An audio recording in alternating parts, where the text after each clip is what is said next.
નમસ્કાર, mid day રિપોર્ટમાં આપનું સ્વાગત છે। હું છું પંકજ શર્મા। શરૂઆત મહત્વપૂર્ણ ખબરથી। પંચમહાલથી આવી રહ્યા છે સમાચાર। હાલોલમાં નશાખોરો બેફામ બની ગયા છે। પંચરત્ન રેસ્ટોરન્ટમાં નશામાં ધૂત યુવકોએ દાદાગીરી કરી જમવા મુદ્દે ઝઘડો કરીને હોટલમાં તોડફોડનો આરોપ લગાવ્યો। સીસીટીવીમાં તોડફોડની ઘટના કેદ થઈ છે। રોકડ, લેપટોપ અને ગાડીની ચાવી લઈ ગયાનો આરોપ છે। સ્કોર્પિયો ગાડીથી હોટલ માલિકને કચડવાનો પ્રયાસ કર્યો। જીલિયા ગ્રુપના હોવાનું કહી હોટલ બંધ કરાવવાની ધમકી પણ આપી। ગાડીમાંથી હથિયાર જેવું કંઈક બતાવ્યાનો પણ આરોપ છે। હોટલ માલિકની જાણ બાદ હાલોલ પોલીસ ઘટના સ્થળે પહોંચી 5 જેટલા યુવકો સામે પોલીસ તપાસ ચાલી રહી છે। તો તસવીરોમાં તમે જોઈ શકો છો કે પંચરત્ન રેસ્ટોરન્ટમાં જે યુવકો આવ્યા એ કઈ પ્રકારે દાદાગીરી કરી રહ્યા હતા, તોડફોડ કરી રહ્યા હતા, જમવા મુદ્દે ઝઘડો કર્યો અને ત્યાર પછી હોટલમાં તોડફોડ કરી હતી। આ નશાખોરો કેટલી હદે બેફામ છે અને આવા યુવકો જે છાકટા બનીને વેપારીઓને હેરાન કરી રહ્યા છે, આવા તત્વો સામે જિલ્લા પોલીસની ટીમે કડક કાર્યવાહી કરવી પડશે। કારણ કે આવા તત્વો એક જગ્યાએ નહીં અનેક જગ્યાએ ફરતા હોય છે। આ જ પ્રકારે વેપારીઓને દમદાટી કરતા હોય છે, દાદાગીરી કરતા હોય છે, રૂપિયા પડાવતા હોય છે અથવા તો મફતનું જમતા હોય છે। પંચરત્ન રેસ્ટોરન્ટની અંદર હાલોલ પાસે આ ઘટના બની, જ્યાં તસવીરમાં તમે જોઈ શકો છો। આખી ઘટનામાં જે યુવકો છે એ દારૂ પીને નશામાં આવ્યા અને તોડફોડ કરવા લાગ્યા હતા। વેપારીએ પોલીસને જાણકારી આપી, ત્યારબાદ પોલીસની ટીમ અહીંયા પહોંચી આ જે યુવકો છે તેમની સામે હાલ કાયદેસરની કાર્યવાહી કરવામાં આવી રહી છે। નશાની હાલતમાં એકદમ ફૂલ હતા। એના પછી પાછા અંદર આવ્યા, તોડફાડ કરીને અંદરથી અમારી કેશ લઈ લીધી, અંદર બધું કાગળિયા બાગળિયા બધું એ કરી નાખ્યું। અમારું લેપટોપ લઈ ગયા છે, પ્લસ લેપટોપ લીધું બધું, એટલે પાછા ગાડીની અંદર બેસીને ને ગાડી અમારા ઉપર નાખી તો અમે અમારા જીવ બચાવવા માટે અમે દોડી ગયા। ઠીક છે, એના પછી અમે લોકોએ એના પછી બી કોશિશ બહુ કરી કે ભાઈ તમે જતા રહો। એના પછી અમારી ગાડી તોડી નાખી છે, અમારી ચાવી લઈને જતા રહ્યા છે, ગાડીની ચાવી બી લઈને જતા રહ્યા છે, અમને મા બેન વિશે ગાળો બોલ્યા છે। વધુ માહિતી મેળવીએ પંચમહાલથી સંવાદદાતા રાજેશ જોશી જોડાયા છે। રાજેશ, આજે 5 જેટલા યુવકો દાદાગીરી કરવા પહોંચી ગયા। આ કોઈ ત્યાંના રીઢા ગુનેગારો છે કે પછી લૂંટારુઓ છે કે પછી કોઈ બહારથી આવેલા પરપ્રાંતિયો છે? ચોક્કસ હાલોલ પંચરત્ન રેસ્ટોરન્ટમાં જે ઘટના બની છે તે યુવકોમાં જે હોટલ માલિક છે તેના જણાવ્યા અનુસાર આ કોઈ અમદાવાદ બાજુની જીલિયા ગ્રુપના માણસો હોવાનું તેઓ બોલી રહ્યા હતા અને જીલિયા ગ્રુપના કોઈ આગેવાનનું પણ નામ દઈ અને ધમકી આપી રહ્યા હતા। જોકે આ ઘટના બની ત્યારબાદ પોલીસને જાણ કરવામાં આવી હતી। જનરક્ષક બહાર પહોંચી હતી, પરંતુ એ પૂર્વે જ જ્યાં ઇસમો હતા તે અહીંયાથી નાસી છૂટ્યા હતા।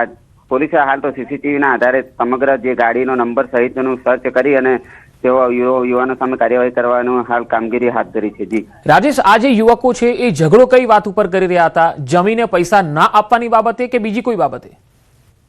હોટલ સંચાલકના જણાવ્યા મુજબ જે જમવાનો સમય પૂરો થઈ ગયો હતો અને જમવાનું બંધ થઈ ગયું હતું, તેથી તેઓ બહાર ઝઘડો કરી રહ્યા હતા। અન્ય એક ગ્રાહક હતો તેની સાથે ઝઘડો કરી રહ્યા હતા નશાધૂત હોવાથી, એટલે હોટલ સંચાલકે ત્યાં જઈને જણાવ્યું હતું કે ઝઘડો ના કરો અને તેઓએ પછી દાદાગીરી કરી અને જમવાનું માંગ્યું હતું, પરંતુ જમવાનું બંધ થઈ ગયું હોવાથી હોટલ સંચાલકે ના પાડતા જમવા માટે જમવાનું કેમ ના આપો એમ કહીને દાદાગીરી કરી અને તોડફોડ કરી અને માર મારવાનો પ્રયાસ કર્યો હતો।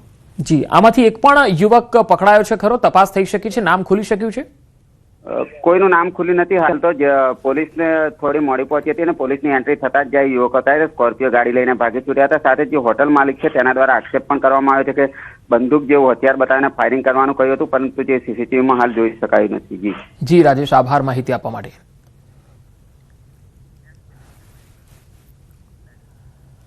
વાત અમદાવાદની। અમદાવાદના વાડજમાંથી મોંઘી દાટ બાઇકની ચોરી થઈ ગઈ। શિવમ એપાર્ટમેન્ટના પાર્કિંગમાંથી ચોરી થઈ 1.5 લાખની કિંમતનું R15 બાઇક છે જેની ચોરી થઈ ગઈ હતી। ચોરીની ઘટના સીસીટીવીમાં પણ કેદ થઈ છે। વાડજ પોલીસે આ ફૂટેજના આધારે હવે તપાસ હાથ ધરી છે। તમે તસવીરોમાં જોઈ શકો છો કે આ મોંઘી દાટ 1.5 લાખની કિંમતનું આ બાઇક છે જેની ચોરી કરી રહ્યા છે ચોર। વાડજમાં મોંઘી દાટ બાઇકની ચોરી કરી। શિવમ એપાર્ટમેન્ટના પાર્કિંગમાં આ બાઇક હતું અને ત્યાંથી તેની ઉઠાંતરી કરીને લઈ જઈ રહેલા આ ચોરો સીસીટીવીમાં કેદ થયા છે। હાલ આ સમગ્ર મામલે પોલીસે તપાસ હાથ ધરી છે, કારણ કે બાઇકની ચોરી કરી રહ્યા છે। આગળ આ લોકોએ ઘણું બધું ચોરી કર્યું હશે, લૂંટ કરી હશે। આ કોઈ રીઢો ગુનેગાર છે જેને રેકી કરી છે કે આ વિસ્તારમાં તે આવ્યો હોઈ શકે છે, કોઈ જાણ ભેદુના પણ આશંકા હોઈ શકે છે। વધુ માહિતી મેળવીએ સંવાદદાતા ઋત્વિજ સોની જોડાયા છે। ઋત્વિજ, આજે સીસીટીવી સામે આવ્યા છે, આમાં હવે કયા દિશામાં પોલીસ તપાસ કરી રહી છે? જી પંકજ, હાલમાં આ સમગ્ર મામલે પોલીસ દ્વારા વધુ તપાસ શરૂ કરવામાં આવી છે। સીસીટીવી ફૂટેજના આધારે જે આરોપી કોણ છે તેની પણ ઓળખ કરવા માટેની તજવીજ છે તે પોલીસે શરૂ કરી છે. મહત્વની બાબત તો એ છે કે વેસવાડી પાસે જે શિવમ એપાર્ટમેન્ટ આવેલું છે કે જ્યાં આ બાઇક છે તે પાર્ક કરેલું હતું અને જ્યારે જે માલિક છે તે પોતે ટુ વ્હીલર લેવા માટે ગયા હતા અને તેને જ્યારે બાઇક જોવા ના મળ્યું ત્યારે સીસીટીવી તપાસ કર્યા હતા અને તેમાં આ બાઇકની ચોરી થઈ હોવાનું જાણવા મળ્યું હતું. હાલમાં પોલીસ દ્વારા આ મામલે અરજી લઈને વધુ તપાસ શરૂ કરવામાં આવી છે, પરંતુ ખૂબ જ ગંભીર બાબત કહી શકાય કે આ પ્રકારના બનાવો અવારનવાર બની રહ્યા છે. જે તસ્કરો જાણે કે પોલીસને પડકાર ફેંકી રહ્યા હોય તેવું લાગી રહ્યું છે. જી ઋત્વિજ, આભાર માહિતી આપવા માટે.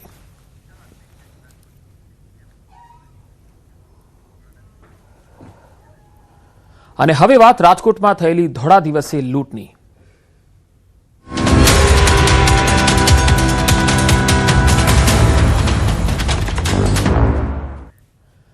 રાજકોટમાં આંગડિયા પેઢીમાં લાખો રૂપિયાની લૂંટ થઈ ગઈ. બે હથિયારધારી શખ્સો લૂંટ ચલાવીને ફરાર થઈ ગયા. રોકડ ભરેલા થેલા લઈને ફરાર થઈ ગયા. 19 લાખ રૂપિયાની લૂંટ થઈ છે. પેઢીના કર્મચારીઓની સંડોવણી છે કે કેમ, આ અંગે પોલીસ તપાસ કરી રહી છે. ડીસીપી અને એસીપી સહિતનો પોલીસ કાફલો સ્થળ પર આવી પહોંચ્યો હતો. પોલીસ દ્વારા આસપાસના સીસીટીવી કેમેરાની પણ મદદથી તપાસ કરવામાં આવી રહી છે. બી ડિવિઝન પોલીસ સ્ટેશન વિસ્તારમાં પટેલવાડી પાસે આવેલ આંગડિયા પેઢીમાં લૂંટનો બનાવ બન્યો. બે જેટલા વ્યક્તિઓ હતા જેઓ હથિયાર સાથે આંગડિયા પેઢી ખાતે ધસી આવ્યા. સમગ્ર મામલાની જાણ થતાં જ B division, local crime branch, department of crime branch સહિતની ટીમ ઘટના સ્થળે દોડી આવી છે. આંગડિયા પેઢીમાં કેટલી રોકડ હતી તે સહિતની બાબતે તપાસ ચાલુ છે. લૂંટમાં કેટલી રકમ ગઈ છે એ અંગેની પણ તપાસ થઈ રહી છે. સીસીટીવીના આધાર પર લૂંટારોની શોધખોળ ચાલી રહી છે. બે અલગ અલગ તસવીરોમાં તમે જોઈ શકો છો.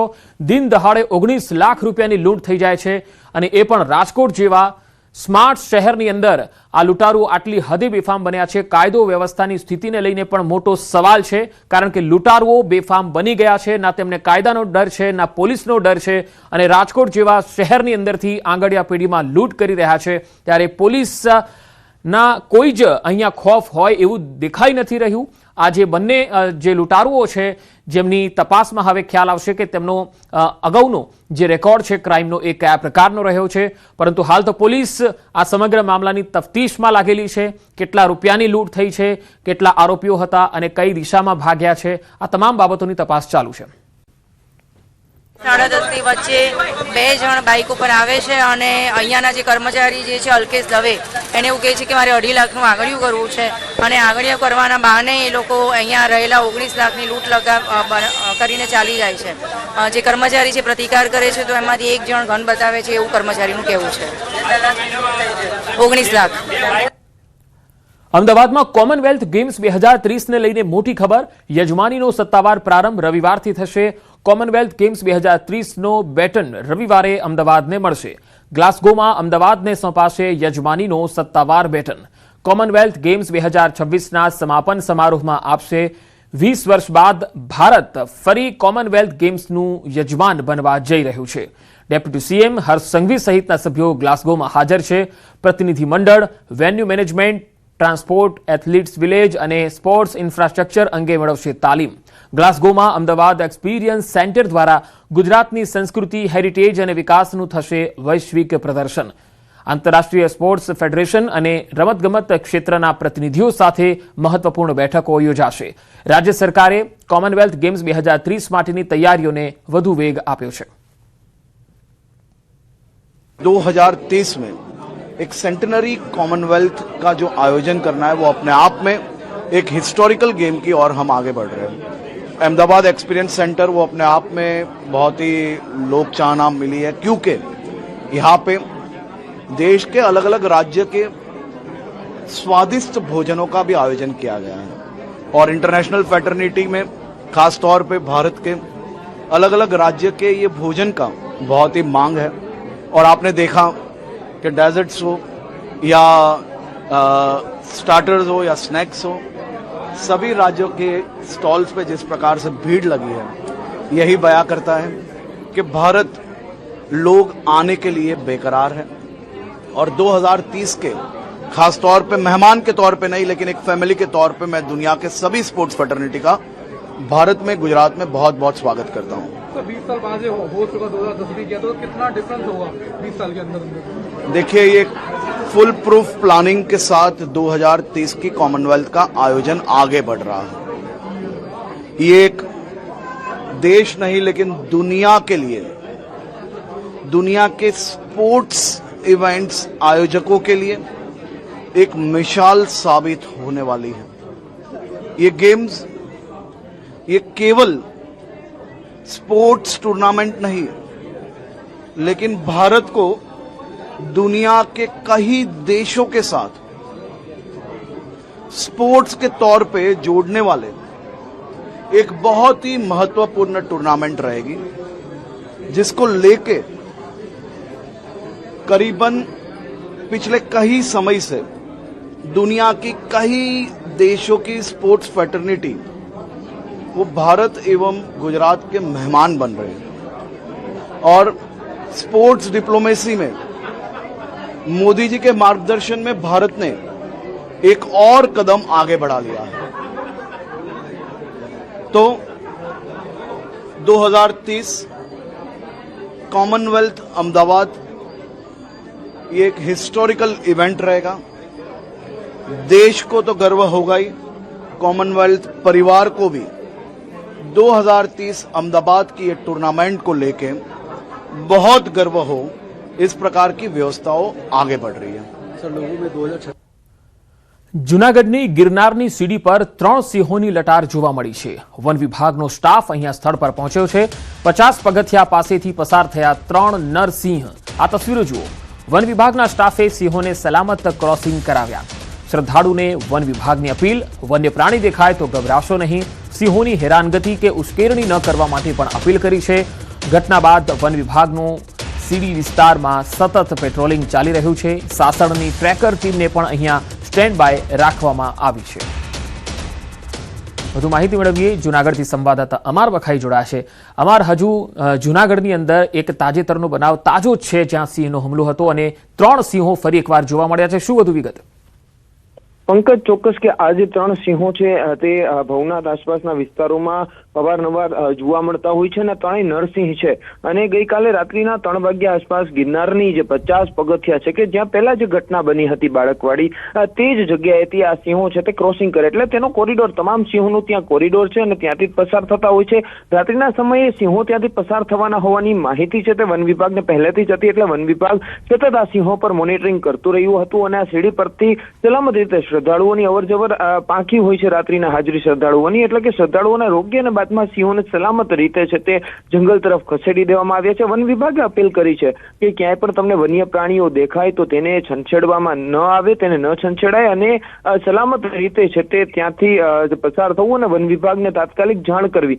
બીજી તરફ જે ઘટના 11 જુલાઈના રોજ બની હતી તે બાદ સાસણની જે ટ્રેકર ટીમ છે તેને સતત છે તે અહીં જ ભવનાથમાં સ્ટેન્ડ બાય રાખવામાં આવી છે, એટલે કે રાત્રિના જે ટ્રેકર ટીમ છે તે પણ સ્થળ પર પહોંચી હતી ને સિંહોને સલામત રીતે ફરી જંગલ તરફ છે તે ખસેડી દેવામાં આવ્યા છે અને સતત વન વિભાગનો સ્ટાફ છે તે આ સિંહો પર હવે મોનિટરિંગ કરી રહ્યું છે। જી અમારો આભાર માહિતી આપવા માટે। જામનગરમાં ફેઝ 3 માં દરેડ વિસ્તારમાં 2 વર્ષ જૂના ગુમ થયેલા વ્યક્તિના કેસમાં એક ચોંકાવનારો વળાંક આવ્યો। શિવમ પાર્ક વિસ્તારમાં આવેલા કારખાનામાં અંદાજે 12 ફૂટ નીચે મૃતદેહ દફનાવ્યાની આશંકા છે। પ્રાથમિક માહિતી મુજબ પ્રેમ સંબંધને લઈ હત્યા બાદ મૃતદેહ દફનાવાયો હોવાની ચર્ચા છે। પોલીસે સ્થળ પર પહોંચીને ખોદકામ શરૂ કર્યું હતું। માનવ અવશેષોની શોધખોળ ચાલી રહી છે। ફોરેન્સિક ટીમને પણ તપાસમાં જોડવામાં આવી। ડીએનએ પરીક્ષણ બાદ ઓળખ સ્પષ્ટ થશે। સમગ્ર મામલે પોલીસ સઘન તપાસ કરી રહી છે। સત્તાવાર પુષ્ટિ બાદ જ ઘટનાની સંપૂર્ણ હકીકત સામે આવશે। जो विक्टिम है जिग्नेश, उसकी बीवी पृथ्वी ने अपने प्रेमी नीलेश के साथ मिलकर उसकी दारू में साइनाइड मिलाकर उसका मर्डर कर दिया और उसकी लाश दरेड़ के कारखाने के अंदर गाड़ दी। ગુજરાતમાં ફિલ્મ દ્રશ્યમ જેવી ઘટના છે તે ઘટવા પામી છે અને જામનગરના શિવમ પાર્ક ઇન્ડસ્ટ્રીયલ એરિયામાં પત્નીએ પ્રેમી સાથે મળી અને પતિને 2 વર્ષ પહેલા મોતને ઘાટ ઉતારી 12 ફૂટ જેટલા ઊંડા ખાડામાં દાટી દીધો હતો, તેનો ઘટસ્ફોટ થયો છે। જે પ્રકારના દ્રશ્ય આપ જોઈ રહ્યા છો, આ કારખાનાની અંદર 2 વર્ષ પહેલા પત્નીએ છે તે પોતાના પતિને અહીં બોલાવી અને પ્રેમી સાથે અહીં દારૂ પાયો હતો અને દારૂની અંદર સાયનાઇડ મેળવી અને પતિનું શરીર જ્યારે શાંત થઈ ગયું ત્યારે અહીં 10 થી 12 ફૂટ ઊંડો ખાડો ખોદ્યો હતો અને તેમાં તેમના પતિ જે છે તે જિગ્નેશનું અહીં મૃતદેહ છે તે દાટ્યો હતો। જે 2 વર્ષ સુધી તેમના પરિવારજનો, જે જિજ્ઞેશના પરિવારજનો ત્યારે તેની પત્ની પૃથ્વીને પૂછતા હતા ત્યારે જણાવતો હતો કે જિજ્ઞેશ છે તે ઓસ્ટ્રેલિયા ગયો છે અને તેના ફોન નંબર કે કંઈ આપવાની મનાઈ છે, ત્યાં મનાઈ કરવામાં આવી છે તેવું કરીને ગોળ ગોળ ફેરવતી રહેતી હતી. પરંતુ જે પ્રકારે સમગ્ર ઘટનાક્રમ રહ્યો છે ત્યારે અહીં આ જે પોલીસની વાત કરવામાં આવી, પોલીસ પાસે સમગ્ર મામલો છે તે લઈ જવાની વાત કરવામાં આવી ત્યારે હાલ જે સમગ્ર ભાંડાફોડ છે થયો છે અને ગઈકાલે પોલીસ છે તે અહીં પહોંચી હતી. 29 જુલાઈના રોજ જ્યારે પોલીસ અહીં પહોંચી હતી ત્યારે પોલીસે જે આ કારખાનું છે તે કારખાનાની અંદરથી પણ જે ખાડો ખોદ્યો હતો અને મશીનરીને મજદૂરોની મદદથી આ ખાડો ખોદી અને જે નિલેશ છે તે નિલેશના વિશેરા કાઢ્યા છે. અહીં જે ખાડો ખોદવામાં આવ્યો હતો ત્યારે નિલેશ માવદિયા નામનો જે યુવક છે, આ યુવકની ખોપડી અને હાડકાઓ મળ્યા છે. આ ઉપરાંત રાત્રિના સમયે આ ઘટનાને અંજામ આપવામાં આવ્યો છે ત્યારે ન્યૂઝ 18 ગુજરાતીની જે સમગ્ર જે આ ઘટનાક્રમ પર ચાપતી નજર હતી ત્યારે જાણવા મળ્યું કે જે નિલેશ છે એ નિલેશે જ્યારે આ વ્યક્તિને મોતને ઘાટ ઉતાર્યો ત્યારે તેને ટી શર્ટ અને કેપ્રી સહિતનું જે નાઇટ ડ્રેસ છે તે પહેર્યો હતો. ત્યારે આ કપડાં તેમનું વિશેરા લઈ અને પોલીસે હાલ ફોરેન્સિક તપાસ માટે મોકલ્યા છે અને આગળની તપાસ છે તે હાથ ધરવામાં આવી છે. હાલ પત્ની પૃથ્વી અને નિલેશને છે તે હાલ હિરાસતમાં લઈ લીધા છે અને આ બંનેને પૂછપરછ કરવામાં આવી રહી છે કે કેરમથી આ ઘટનાને અંજામ આપવામાં આવ્યો.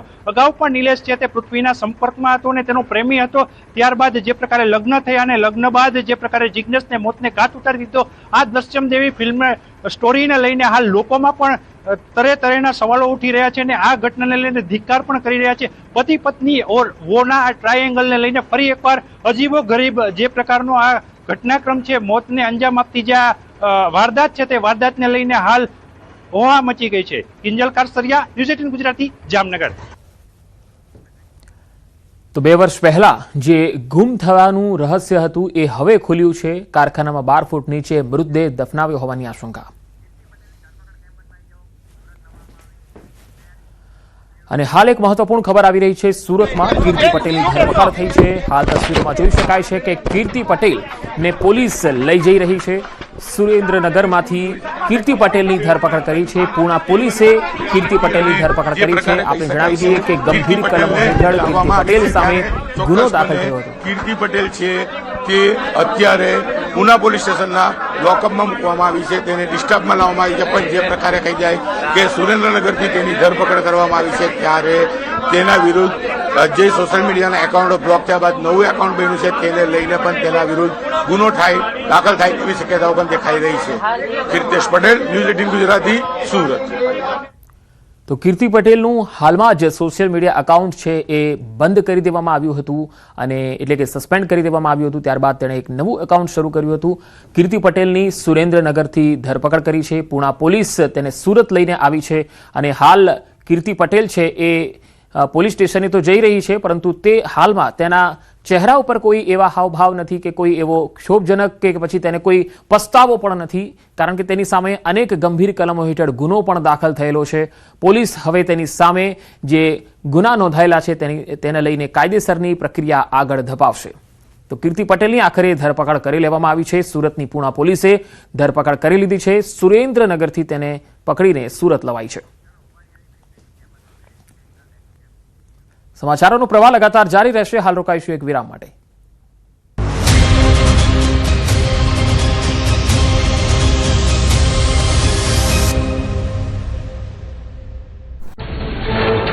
ગુજરાત તરફથી આવી રહેલા ડીપ ડિપ્રેશને પકડી ગતિ.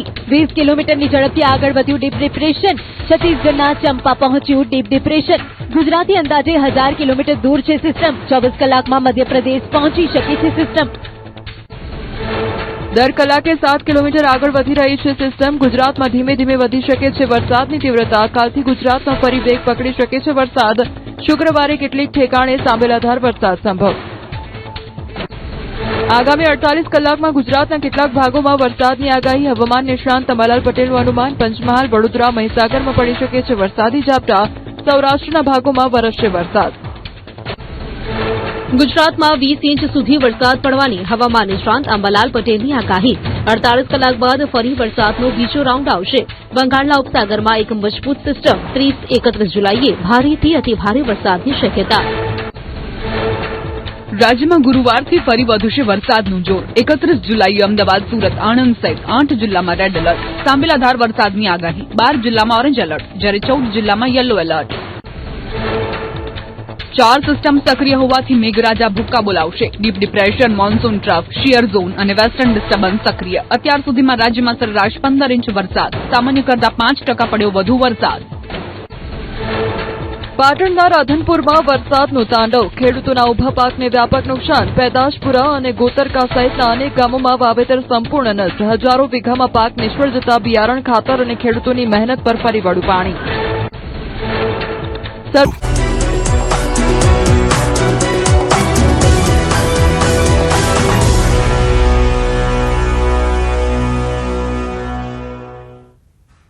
માંજલપુર વિધાનસભા બેઠકની પેટા ચૂંટણી ચાલી રહી છે. 4 કલાકમાં માત્ર 10% જ મતદાન થયું છે.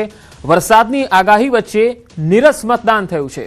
વરસાદથી રક્ષણ માટે વોટરપ્રૂફ ટેન્ટની વ્યવસ્થા તો કરાઈ છે, પરંતુ મતદારો નિરુત્સાહ દેખાઈ રહ્યા છે.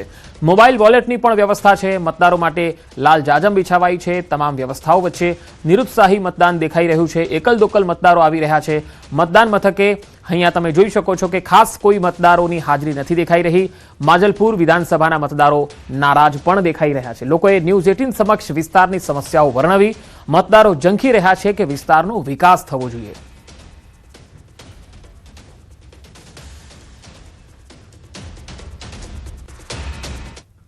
માંજલપુરના ધારાસભ્ય યોગેશ પટેલના નિધન બાદ હવે પેટા ચૂંટણી યોજાઈ રહી છે અને વહેલી સવારે 7 વાગ્યાથી જે મતદાનની પ્રક્રિયા જે છે તે શરૂ થઈ ગઈ છે. માંજલપુરની આપણે વાત કરીએ તો વિધાનસભા બેઠક પર 260 મતદાન મથકો પર સવારે 7 વાગ્યાથી જે છે તે મતદાન શરૂ થઈ ગયું છે અને 2,19,494 જેટલા જે મતદારો છે તેઓ નોંધાયા છે અને તેઓ વોટિંગ કરવાના છે. મતદાન મથકોમાં 520 જેટલા સીસીટીવી કેમેરા જે છે તે લગાવવામાં આવ્યા છે અને વરસાદી માહોલમાં જ્યારે મતદાન થઈ રહ્યું છે ત્યારે સીધા દ્રશ્યો જોઈ શકાય છે કે મતદારોને કોઈપણ જાતની તકલીફ ન પડે તેના માટે વોટરપ્રૂફ ટેન્ટ જે છે તે લગાડવામાં આવ્યા છે. એટલે કદાચ જો વરસાદ વરસે તો મતદારો જે છે તેમને કોઈપણ જાતની મુશ્કેલી સહન ન કરવી પડે તેવા પ્રકારની સ્થિતિ જે છે તે ઊભી ન થાય તેના માટે વ્યવસ્થા વિશેષ જે છે તે કરવામાં આવી છે. જે વૃદ્ધ લોકો હોય, સિનિયર સિટીઝન હોય, દિવ્યાંગ હોય તેમના માટે ખાસ વ્હીલચેરની વ્યવસ્થા જે છે તે કરવામાં આવી છે. બીજું એક નવું જો ઇનોવેશનની વાત કરવામાં આવે તો એક નવું ઇમ્પ્લિમેન્ટ કરવામાં આવ્યું છે વહીવટીતંત્ર દ્વારા કે મતદાર જ્યારે પોતાનો મોબાઈલ લઈને મતદાન કેન્દ્ર પર આવે ત્યારે મુશ્કેલી સર્જાતી હતી, પરંતુ હવે લોકો જે છે તે સુરક્ષિત રીતે પોતાના મોબાઈલ જે છે તે અહીંયા મૂકી શકશે અને ત્યારબાદ મતદાનની આખી જે પ્રક્રિયા જે છે તે પૂર્ણ કરી શકશે. અને સૌ કોઈ જાણે છે કે જ્યારે લોકશાહીનો પર્વ હોય ત્યારે મતદાતા હોય છે તે સર્વોપરી હોય છે. ત્યારે મતદાતાઓનું સ્વાગત કરવા માટે વિશેષ અહીંયા લાલ જાજમ જે છે તે બિછાવવામાં આવી છે. એટલે મતદારો જે છે તેઓ અહીંયા આવે તો ઉત્સાહ સાથે પોતાના મતાધિકારનો ઉપયોગ કરે તેવા પ્રકારનું વાતાવરણ જે છે તે અલગ અલગ મતદાન મથકો પર ઊભું કરવામાં આવ્યું છે. સુરક્ષાનું ખાસ ધ્યાન રાખવામાં આવી રહ્યું છે અને સુરક્ષાની દ્રષ્ટિએ ખૂબ જ મોટી માત્રામાં જે પોલીસ કર્મીઓ છે, અર્ધલશ્કરી દળો છે, તમામ લોકોને જે છે તે અહીંયા તૈનાત કરવામાં આવ્યા છે અને મતદારો ધીરે ધીરે આવી રહ્યા છે. જોઈએ એટલો ઉત્સાહ જે છે તે જોવા નથી મળી રહ્યો, પરંતુ ધીરે ધીરે તમામ મતદારો અહીંયા આવી રહ્યા છે અને પોતાના મતાધિકારનો ઉપયોગ કરી રહ્યા છે. અમે જ્યારે મતદારો સાથે વાત કરી ત્યારે તેઓ પોતાની અલગ અલગ સમસ્યા જે છે તે વર્ણવી રહ્યા છે. એટલે ટૂંકમાં કહીએ તો માંજલપુર વિધાનસભાના જે મતદારો છે તેઓ હજી પણ માંજલપુર બેઠક પર વિકાસ જે છે તે ઝંખી રહ્યા છે. હાર્દિક દીક્ષિત, ન્યૂઝ 18 ગુજરાતી, વડોદરા. મહેસાણાના વિસનગરમાં પેટા ચૂંટણીમાં ભાજપની ભવ્ય જીત થઈ છે. ભાજપના નીતિન મોદીને 2106 મત મળ્યા છે. કોંગ્રેસના શૈલેષ રાવળને માત્ર 267 મત મળ્યા છે. ભાજપ ઉમેદવારની એકતરફી જીત નોંધાઈ છે. કોંગ્રેસ ઉમેદવારની ડિપોઝિટ જપ્ત થઈ ગઈ છે. વોર્ડ નંબર 1ના કોર્પોરેટરશ્રીનું અવસાન થતાં તે માટેની ખાલી પડેલ બેઠક માટે પેટા ચૂંટણી રાજ્ય ચૂંટણી પંચ દ્વારા વિગતવાર કાર્યક્રમ ઇસ્યુ કરવામાં આવ્યો. એજન્ટની હાજરીમાં મતગણતરી પ્રક્રિયા હાથ ધરવામાં આવી. મતગણતરી પ્રક્રિયાના અંતે નીતિનકુમાર દયાલાલ મોદીને 2106 વોટ મળેલ છે. શૈલેષકુમાર સુરેશભાઈ રાવળ એમને 267 વોટ મળેલ છે. નીતિનકુમાર દયાલાલ મોદીને વિજેતા જાહેર કરવામાં આવે છે. આ તરફ ખેડાના ફાગવેલ તાલુકા પંચાયતની ચીખલોડ બેઠકની પેટા ચૂંટણીનું પરિણામ જાહેર થયું. ફાગવેલ પ્રાથમિક શાળા ખાતે યોજાયેલી મતગણતરીમાં કોંગ્રેસના ઉમેદવાર સોનલ પરમારની જીત થઈ છે. તેમણે 756 મતથી જીત હાંસલ કરી.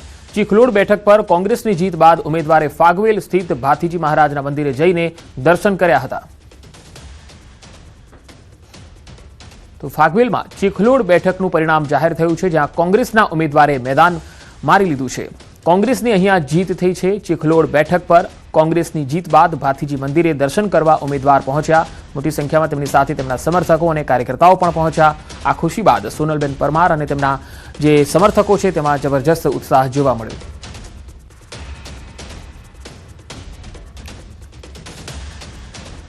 અમદાવાદની ગુજરાત યુનિવર્સિટીના પૂર્વ કુલપતિ નિર્જા ગુપ્તા વિવાદમાં આવ્યા. તેમના કાર્યકાળ દરમિયાન વિવિધ ભવનોમાં કરવામાં આવેલી નિમણૂકોમાં ગેરરીતિ અને વધુ પગાર ચૂકવવાના આક્ષેપો થયા. એબીવીપી દ્વારા યુજીસીની ગાઈડલાઈન પ્રમાણે એનાથી વિરુદ્ધ જઈ 10 કરોડ 93 લાખના પગાર ચૂકવવામાં આવ્યા હોવાનો દાવો થયો છે. મનપસંદ લોકોને ઊંચા પગારે રાખવા અને ભરતી અને ખર્ચમાં ગેરરીતિના આક્ષેપો કરવામાં આવ્યા. હવે પૂર્વ કુલપતિ સામે તપાસ કમિટીની રચના કરવામાં આવી. દરેકે દરેક ભવનના ડિરેક્ટરોની નિમણૂક જે છે એ બિનલાયકાત ધરાવતા લોકો ત્યાં આગળ ડિરેક્ટર પદે પર બિરાજમાન કરવામાં આવ્યા છે અને એ લોકો કોઈ શૈક્ષણિક અનુભવ વગર અને કહી શકાય કાયમી કર્મચારી ના હોવા છતાં પણ ત્યાં આગળ એમને બેસાડવામાં આવ્યા છે. આપણે કહી શકાય યુજીસીની ગાઈડલાઈન છે એ ગાઈડલાઈનને પણ નેવે મૂકી અને એના પે સ્કેલને નેવે મૂકી અને ક્યાંક ને ક્યાંક ડિરેક્ટરનો પગાર ચૂકવવામાં આવી રહ્યા છે. એની સામે એબીવીપીનો વિરોધ છે કે દરેકે દરેક લોકોની જે ગેરરીતિથી નિમણૂક કરવામાં આવી છે દરેક લોકોને નિમણૂક પદેથી હટાવવામાં આવે અને જે પગાર એમને એમના પે સ્કેલ કરતાં યુજીસીની ગાઈડલાઈનથી બહાર જઈને પગાર જે ચૂકવવામાં આવ્યો છે એ દરેકે દરેક પૈસાની વિદ્યાર્થીઓના સ્ટુડન્ટ વેલફેરના પૈસા છે એ દરેકે દરેક પૈસા જે છે એ રિકવરી કરવામાં આવે. ભરૂચના આમોદ પાસે દિલ્હી મુંબઈ એક્સપ્રેસ વે પર ગમખ્વાર અકસ્માત થયો, જેમાં 26 વર્ષીય આઈસર ટેમ્પો ચાલકનું ઘટના સ્થળે જ કરુણ મોત થયું. ઉભેલા ટ્રકમાં દૂધ ભરેલો આઈસર ટેમ્પો ઘૂસી જતા ભયાનક અકસ્માત થયો. આમોદ પોલીસે ઘટના સ્થળે પહોંચી અને મૃતદેહને પોસ્ટમોર્ટમ અર્થે ખસેડી આગળની તપાસ હાથ ધરી હતી. મૃતકના મોતથી પરિવારજનોમાં શોકની લાગણી વ્યાપી ગઈ છે. દિલ્હી મુંબઈ એક્સપ્રેસ વે પર આ અકસ્માત થયો અને થોડીવાર માટે અહીંયા ટ્રાફિક જામ પણ થયો હતો. તો આ તરફ મોડાસાના મડાસણા પાસે પણ એક અકસ્માત થયો, જેમાં એક વ્યક્તિનું મૃત્યુ થયું છે. ટ્રકને સાઈડ આપવા જતા ઇકો કાર ડિવાઈડરને ટકરાઈ હતી. કાબોલા ગામના યુવકનું ઘટના સ્થળે મૃત્યુ થઈ ગયું. હાઈવેના અટકેલા કામને જલ્દીથી પૂરા કરવામાં આવે તેવી સ્થાનિકોની માંગણી છે. અરવલ્લી સાબરકાંઠા જિલ્લાને આ હાઈવે જોડે છે. તો મડાસણા પાસે અકસ્માતમાં એક વ્યક્તિનું મૃત્યુ થયું છે.